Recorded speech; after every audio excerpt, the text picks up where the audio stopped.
জয় কৃষ্ণকালী মায়ের জয়, জয় সোনা মায়ের জয়। তোমরা সবাই কম বেশি দেখতে পাচ্ছ এই কৃষ্ণকালী মায়ের ভিডিও ফেসবুক, ইনস্টাগ্রাম সব জায়গাতেই। তার জন্য ভাবলাম চলো আমিও চলে যাই, মায়ের দর্শনটাই করে আসি। তো আমাদের এখান থেকে এটা মানে কাছেই, বেশি দূর না। তো আমরা তার জন্য বাসেতেই চলে গেছিলাম।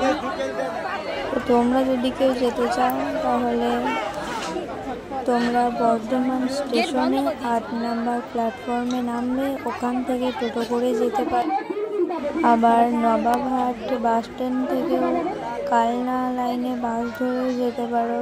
কৃষ্ণকালী মায়ের মন্দির পীরতলায় নামবে বলবে, ওখান থেকে আমরা গেছিলাম বাসে। বাসটা মানে মায়ের মন্দিরের সামনে দাঁড়ায়নি কেউ, তাই তোমরা পীরতলায়ও নামতে পারো।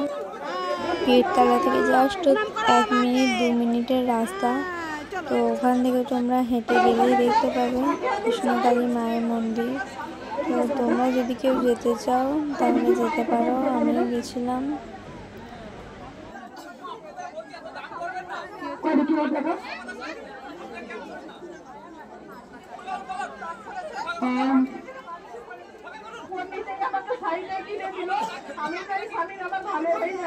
এই মা মুর্শিদাবাদ থেকে আসছেন, একবারই এসছো মা, কোনো কথা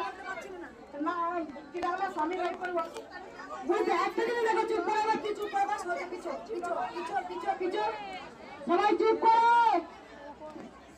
এই মা বলছে তোমার কাছে এসেছিলাম, তোমার কোনো কথা বলতে পারিনি। আরে কথা না বলতে পারলো কাজ হয়েছে এটাই। আমি কোন ভক্তের কারো কথা শুনি না, কারণ শোনার দায়িত্ব মায়ের। ত্রিশূল ধারিনি আমি শুধু ত্রিশূল ঠেকাবো, পার করে দেবো ঠেলে, কারণ মায়ের কাছে কিচ্ছু বলতে হয় না, মা অন্তর জানে। এই মায়ের মুর্শিদাবাদ থেকে আসছেন, প্রচন্ড পেট ফোলা ছিল, সেই পেট ফোলা মায়ের ভালো হয়েছে।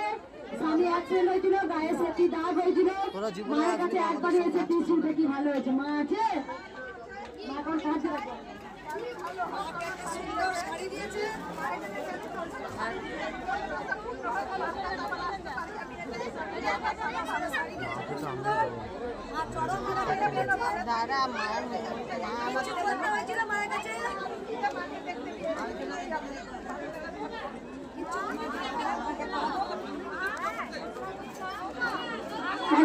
মাকে